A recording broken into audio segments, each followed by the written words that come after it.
दोस्तों कैसे आप सभी लोग। आशा करते हैं आप सब बहुत अच्छे होंगे और आपकी तैयारी भी ठीक चल रही होगी। आज हम शुरुआत करेंगे एनटीपीसी का पिछला वर्ष पेपर, जिसकी हम सीरीज चला रहे हैं और ये लगातार सीरीज पे आज 34 नंबर है। इससे पहले हम बहुत सारे पार्ट्स करवा चुके हैं। अगर आप देखना चाहते हैं तो हमारे चैनल की प्लेलिस्ट में आप देख लीजिएगा, आपको अलग से प्लेलिस्ट मिल जाएगी एनटीपीसी पिछला पेपर के नाम से। चलिए शुरुआत करते हैं आज की इस वीडियो को। लेकिन दोस्तों आप पेन और कॉपी लेके बैठ जाइए, ताकि जो भी हम इम्पोर्टेंट टॉपिक्स बताएं उनको आप नोट भी करते जाइए। और अगर आप उन टॉपिक्स को तैयार कर लेते हैं तो उनसे बहुत सारे क्वेश्चंस आपके तैयार हो जाएंगे और जहां पर मार्क्स आपके कम आ रहे थे वो बढ़ जाएंगे जब आप देखेंगे तो। उम्मीद है आप पेन कॉपी लेके बैठे होंगे और चैनल को अब तक सब्सक्राइब नहीं किया है दोस्तों तो सब्सक्राइब कर लीजिए और बेल आइकन भी दबा लीजिए, ताकि जब भी हम वीडियो अपलोड करें आपके पास नोटिफिकेशन पहुंच जाए। चलिए शुरुआत करते हैं आज के क्वेश्चन से। देखो कह रहा है चंद्रयान 2 के लैंडर का नाम किस वैज्ञानिक के नाम पर रखा गया था। तो यहाँ पर देखो, अब थोड़ा बड़ा दिख रहा होगा आपको। तो इसका लैंडर का जो वैज्ञानिक का नाम था वो विक्रम साराभाई के नाम से रखा गया था। ठीक है, अगला क्वेश्चन आते हैं। निम्नलिखित का मान ज्ञात करिए। ये क्वेश्चंस कई बार आते हैं और इनको बहुत ध्यान से करा करिए, क्योंकि जो चीज आसान लगती है उसी में गलती हो जाती है। तो देखो यहाँ पर लिखा हुआ है 80.6 बटे में लिखा हुआ है 40 और 30। अब देखो इसका पॉइंट हटाओगे तो नीचे जीरो आएगा, मतलब इसको हम लिख सकते हैं डायरेक्टली 806 और बटे में 40 3। अब एक काम करो, इससे दो जीरो जो है थोड़ी देर के लिए आप हटा दो। ठीक है, इसको याद रखना। मान लो कि दो जीरो हमने हटाए हैं, अब इसको आप सॉल्व करो। सॉल्व करेंगे तो ये दो बार में कट जाएगा। भाई देखो 403 का दोगुना 6 होता है, तो दो बार में कट जाएगा। ठीक है, अब आया दो। अब देखो दो जीरो हमने यहाँ पर लगाए थे कि ऑटोमेटिक हम लगाएंगे। अब पॉइंट के बाद देखो, पॉइंट को ऐसी जगह पर रखना है कि दो जीरो इसके राइट साइड पे हो। तो देखो यहाँ पर एक जीरो और बढ़ा लो यहाँ पर। तो देखो पॉइंट यहाँ रखा है जिसके राइट साइड में 2 डिजिट है, माफ कीजिएगा जीरो नहीं 2 डिजिट है। देखो जीरो और 2, बस आंसर हमारा ये आ जाएगा 0.02 हो जाएगा। अगला क्वेश्चन देखो, तो ऑप्शन सी हो गया इसका। अगला क्वेश्चन में है सल्फाइड के अयस्कों को अतिरिक्त वायु की उपस्थिति में अत्यधिक गर्म करके ऑक्साइड में परिवर्तित किया जाता है। इस प्रक्रिया को हम क्या कहते हैं, ये क्या कहा जाता है? तो इसको हम भर्जन जानते हैं, भर्जन के नाम से, यानी कि रोस्टिंग कहते हैं उसको। ठीक है, जब अतिरिक्त वायु की उपस्थिति होती है। अगला क्वेश्चन है उस त्रिभुज जिसका कोण बी जो है, बी कोण समकोण है, ए बी 12 सेंटीमीटर है और बी सी 5 सेंटीमीटर है। तो देखो ऐसा क्वेश्चन है तो सबसे पहले आप कोण बना लीजिए। मान लो कि मैं यहाँ पर कोण बना लेता हूँ। अब कह रहा है कि जो बी कोण है वो समकोण है, यानी कि बी यहाँ पर रहेगा। ठीक है, समकोण ये तो बनेगा, तो ए यहाँ हो जाएगा बी और ये हो जाएगा सी। क्लियर। अब देखो ए बी की वैल्यू दिया है 12, यानी कि इसकी लंबाई है 12 सेंटीमीटर, और बी सी की लंबाई यानी कि नीचे वाले की है 5 सेंटीमीटर। ठीक है, अब देखो हमें पता है जो ट्रिपलेट होता है वो 4 5 और एक होता है 5 12 और 13 का। तो देखो 5 हो गया, 12 हो गया, 13 नहीं हुआ तो 13 यहाँ आ जाएगा। अब जिसको ट्रिपलेट नहीं पता है तो आप ऐसे करना, यहाँ पर लगा देना कर्ण स्क्वायर बराबर, यानी कि ए सी स्क्वायर बराबर A B square plus C B square, तो आंसर आ जाएगा 13 आ जाएगा। ठीक है, 169 आएगा तो रूट में करके कर लेना। अब कह रहा है मान बताना है इसका और इसका। ठीक है, अब देखते हैं साइन ए और साल ए एल अपान के ए। ठीक है, लाल बटे कक्का जिसको बोलते हैं। तो ये लंब और कर्ण हो जाएगा। तो साइन की वैल्यू होती पहले, तो लंब कितना दिया है 12 दिया है, और नीचे कर्ण, कर्ण कितना है 13 दे के रखा है। अब आगे देखो यहाँ पर गुणा कराना है। अब कॉस से कह रहा है, तो कॉस की वैल्यू क्या होती है आधार बटे में कर्ण, तो आधार कितना है 5 है, और बटे में कर्ण, कर्ण कितना है 13 है, तो ये हो जाएगा 13। ठीक है, तो ये हो जाएगा 12 पंचे 60, तो 60 बटे में 169। ठीक है, तो पहले का जो आंसर आएगा यानी कि फर्स्ट वाले का 60 बटे 169 आएगा। तो देखो इसमें दिया है 60 169, इसमें भी दिया है 60 169, तो हमें इसकी वैल्यू भी बतानी पड़ेगी साइन सी। तो क्लियर है, अब इसकी वैल्यू निकाल लेते हैं। फिर साइन सी आएगा, तो साइन सी में लंब बटे आधार और लंब बटे कर्ण करेंगे। तो लंब कितना दिया है 12 दिया है, और नीचे आ जाएगा कर्ण, तो कर्ण कितना हो जाएगा ये भी दिया है इसका 13, गुणे में करो। और आगे दिया था कॉस सी, तो कॉस सी का क्या हो जाएगा आधार बटे में कर्ण, तो आधार कितना है इसका, ये यहाँ पर था कितना था 12, ये था 5 शायद, तो 5 हो जाएगा। ठीक है। आधार बटे में कर्ण, तो नीचे कर्ण कितना आ जाएगा 13, तो ये भी हो जाएगा कितना 60 बटे में 13 तरह में 169, यानी कि दोनों वैल्यू सेम आएंगी 60 बटे 169, 60 बटे 169। तो देखो ऑप्शन नंबर पहले ही हमारा सही उत्तर हो जाएगा। अगला क्वेश्चन देखो, राम ने 1900 रुपए में एक साइकिल खरीदी, ठीक है भाई, और इसे 1862 में बेच दिया, उसका हानि प्रतिशत बताना है, ठीक है। अब देखो 1900 रुपए की खरीदी थी, तो सीपी यानी कि क्रय मूल्य हमारा हो जाएगा 1900 और बेची सेलिंग प्राइस हो जाएगा 1862। अब आप ये देखो कि उसने 1900 रुपए लगाए थे और मिले कितनों बेचने के बाद 1862, तो कितने कम मिले, दोनों का अंतर निकाल लो। तो ये यहाँ पर आ जाएगा 38 आ जाएगा, तो लिखेंगे 38 अपान पे नीचे। अब नीचे का मतलब कि जितने के लाए था खरीद के, तो 19 हो जाएगा, 1900 रुपए की, और गुणे में आप 100 करा दीजिए, बस डबल जीरो से डबल जीरो कट जाएगा, 38 बटे में 19 और 19 दूनी 38 होता है, बराबर 2% की हानि हो गई। ऑप्शन नंबर सी वाला तीसरा सही हो जाएगा। अगला क्वेश्चन है, संगीत के क्षेत्र में पुलित्जर पुरस्कार जीतने वाले पहले रैपर का नाम क्या है? तो ये है केंड्रिक लैमर।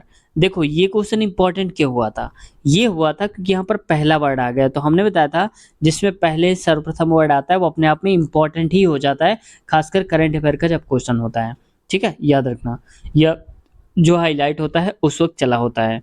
पहली बात नोट कर लीजिए अपनी पेन और डायरी में, जो भी आप लेके बैठे होंगे वहां पर याद कर लीजिए कि जो पहले वर्ड के साथ दिए हों करंट अफेयर कि ये पहली बार हुआ है, तो उसको जरूर पढ़ना है आपको, ये ट्रिक आप जान लीजिए। एक चीज यहाँ से क्या सीखेंगे, पुलित्जर जो पुरस्कार होता है संगीत के क्षेत्र में दिया जाता है, ये भी याद रखना, ठीक है। आगे बढ़ें, आगे देखो, ये कह रहा है यूआरएल और ऐसे HTTPS ऐसे करके वेबसाइट दिया है, में कौन सा घटक वेब पेज के पाथ की पहचान करता है?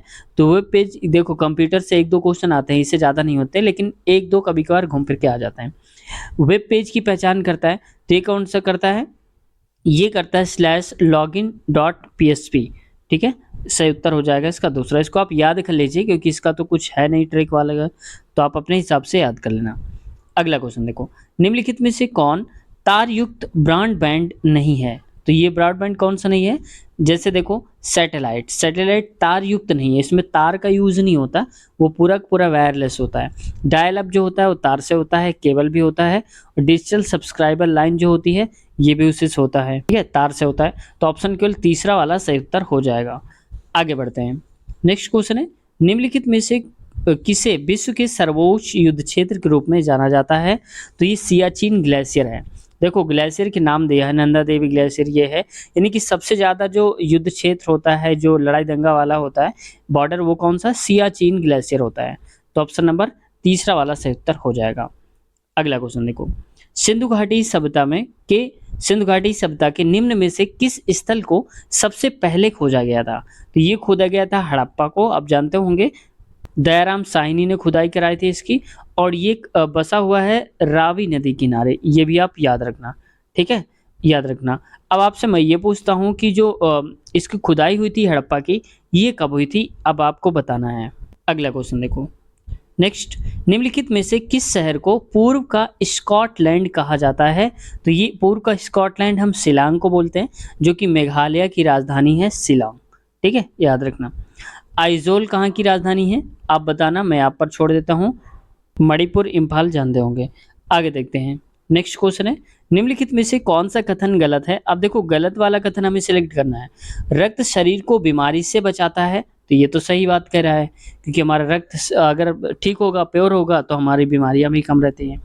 आगे है, रक्त कार्बन डाइऑक्साइड को शरीर की कोशिकाओं से फेफड़ों तक ले जाता है, तो ये बात भी तो सही है, क्योंकि जो ऑक्सीजन या कार्बन डाइऑक्साइड जो होता है वो ब्लड के माध्यम से ही तो जाता है, प्योर ब्लड, इम्प्योर ब्लड, शुद्ध और अशुद्ध रक्त के माध्यम से ही आदान प्रदान होता है ऑक्सीजन का, तो ये बात भी सही है। जबकि यहाँ कह रहा है रक्त ज्ञानेंद्रिय इनपुट में मदद करता है, तो ज्ञानेंद्रिय इनपुट में मदद रक्त नहीं करता है, ठीक है। अगला है, रक्त ऑक्सीजन को फेफड़ों से शरीर के अन्य भागों में ले जाता है, तो ये बात भी सही है, क्योंकि जो ब्लड होता है इस ऑक्सीजन को फेफड़े से शरीर के अन्य भागों तक ले जाता है। आगे चलते हैं, नेक्स्ट, निम्नलिखित में से कौन सी 3 अंकों की सबसे बड़ी संख्या है जो 13 से विभाज्य है, यानी कि 13 से कट जाना चाहिए और सबसे बड़ी संख्या हो? इनमें से देख लेते हैं पहले। तो सबसे बड़ी संख्या जब कहा जाए तो आप ऑप्शन हमेशा सबसे बड़ा वाला उठाया करिए, ठीक है, तो इनमें सबसे बड़ा क्या है, ये है 990। तो मैं आपको समझाने के लिए बता रहा हूँ। मान लो कि सबसे बड़ा नंबर उठाया 990। अब इसको 13 से भाग देना है, तो 13 से भाग दीजिए, कितना आएगा, 13 सत्ते 91 और बचेगा यहाँ पर 8 और 80। तो 13 से 80 नहीं घटेगा, तो ये तो गलत हो गया। अगला 575, हमने बोला था सबसे बड़े से छोटे की तरफ चलो, तो इससे छोटा नंबर क्या है, इससे छोटा नंबर है दोस्तों 988। तो मान लेते हैं 988 को लेकर के एक बार चेक करते हैं। 988 को 13 से करिए, तो वही फिर हो जाएगा 13 सत्ते 91 और यहाँ पर कितना आ जाएगा, 7 बचेगा तो 78 हो जाएगा। ठीक है, और 13 छंग 78 होता है, यानी कि 76 हो जाएगा। ऑप्शन नंबर तीसरा ही सही हो जाएगा, क्योंकि ये कट रहा है नंबर, अब बाकी तो इससे छोटे ही है, तो छोटा हमें लेना नहीं, सबसे बड़ी संख्या लेना था। ठीक है, आगे बढ़ते हैं। नेक्स्ट क्वेश्चन है, 44 सेंटीमीटर आधार और 22 सेंटीमीटर ऊंचाई वाले समांतर चतुर्भुज का क्षेत्रफल ज्ञात करिए। तो मान लो कि कोई बना हुआ है ऐसे करके, और उसका हमें क्षेत्रफल बचाना है। ऊंचाई मतलब कि 22 ये है और आधार 44 ये दे के रखा है। तो क्षेत्रफल का मतलब ये करना है, आधार गुणे ऊंचाई आप करा दीजिए। तो यहाँ पर एरिया इक्वल हो जाएगा आधार यानी कि बेस इंटू हाइट h हो जाएगा। तो कितना दिया है 44 और गुणे में दिया है 22। तो इसको आप मल्टीप्लाई करा लो, 2 चौको 8, 2 चौको 8 और यहाँ पर फिर वही हो जाएगा 8 और 8। तो 8 आएगा, 8 8 16, 8 1 9, यानी कि 968 सेंटीमीटर स्क्वायर हो जाएगा। ऑप्शन नंबर चौथा वाला सही उत्तर है। आगे देखते हैं नेक्स्ट क्वेश्चन पे। 742 को 5:9 के अनुपात में 2 भागों में बांटने पर दोनों हिस्सों में कितनी कितनी राशि आएगी। यानी कि कह रहा है कि हमारे पास जो रेशियो है वो है 5:9। अब अगर मान लो पहले वाले को 5 रुपए दे रहे हैं तो दूसरे वाले को 9 रुपए देना होगा। अब अनुपात हमारा यही रहेगा, टोटल पैसे कितने हैं 742 रुपए, तो इन 742 रुपए को ही बांटना है। तो आप इन दोनों को पहले जोड़ लो, तो 9 5 कितना हो जाएगा 14, 14 बराबर 742 आ जाएगा। अब इसको आप काटिए, किससे कटेगा 14 से काटते हैं, 14 पंचे 70, बचेगा 4, 14 तिया 42। ठीक है, ये आएगा 53। अब एक की वैल्यू 53, बताना क्या है दोनों हिस्सों में कितनी कितनी राशि आएगी।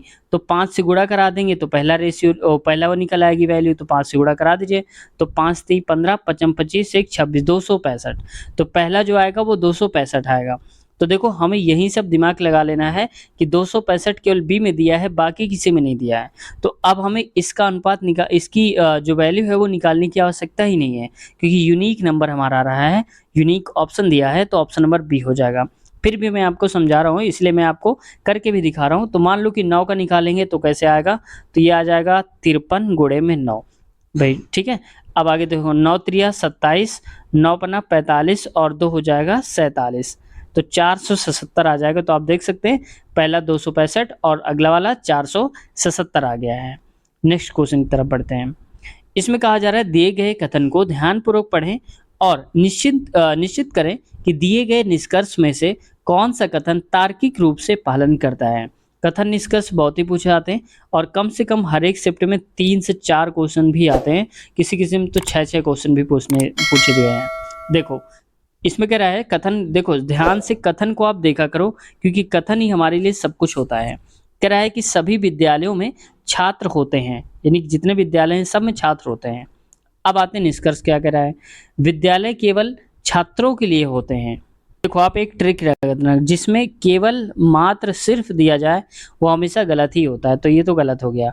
अगला कह रहा है किसी भी विद्यालय का अस्तित्व छात्रों के बिना नहीं होता, ये बात सही है। कह रहा है कि सभी विद्यालय, जितने भी विद्यालय आप देखेंगे उन सब में छात्र जरूर मिलेंगे, तो अगर छात्र नहीं होंगे तो विद्यालय फिर किस काम का। तो वही कहा जा रहा है घुमाकर इसको, कि किसी भी विद्यालय का जो अस्तित्व होता है वो छात्रों के बिना नहीं होता है। ऑप्शन ये सही हो जाएगा दूसरा वाला। जबकि इसमें कह रहा है छात्र केवल विद्यालय में होते हैं, केवल वर्ड आ गया, हटा दो इसको। कुछ विद्यालयों में शिक्षक नहीं होते। अब कुछ विद्यालयों में शिक्षक नहीं होते, अगर शिक्षक नहीं होंगे तो पढ़ाएगा कौन भाई। जब शिक्षक नहीं होंगे छात्र तो होंगे, क्योंकि यहाँ पर कहा जा रहा है सभी विद्यालयों में, तो अगर वो विद्यालय है तो छात्र होंगे, और अगर छात्र होगा तो कोई पढ़ाने वाला भी होगा। तो इस वजह से ये भी गलत हो गया, तो केवल हमारा तीसरा वाला सही उत्तर हो जाएगा। आगे बढ़ते हैं, नेक्स्ट क्वेश्चन में आते हैं, और इसमें है कि भारत में विधानसभा चुनाव में उपरोक्त में से कोई नहीं, यानी कि नोटा विकल्प का पहली बार इस्तेमाल कब किया गया था? तो नोटा का पहली बार दोस्तों इस्तेमाल हुआ था नवंबर 2013 में। ऑप्शन तीसरा वाला सही उत्तर है। अगला क्वेश्चन है और इस पे कहा जा रहा है, एक ही स्कूल में गणित, भौतिकी और रसायन विज्ञान के लिए सीटें 7:8:9 के अनुपात में हैं। सीटों को क्रमशः 30%, 40% और 50% तक बढ़ाने का प्रस्ताव है। बढ़ी हुई सीटों का अनुपात बताना है, ठीक है। पहला अनुपात 30, तो 30% को हम लिखेंगे 30/100। 0 कटेगा तो आ जाएगा 3/10 और आगे बढ़ रहा है क्योंकि 10 था, फिर 3 और बढ़ गया तो हो जाएगा 13/10।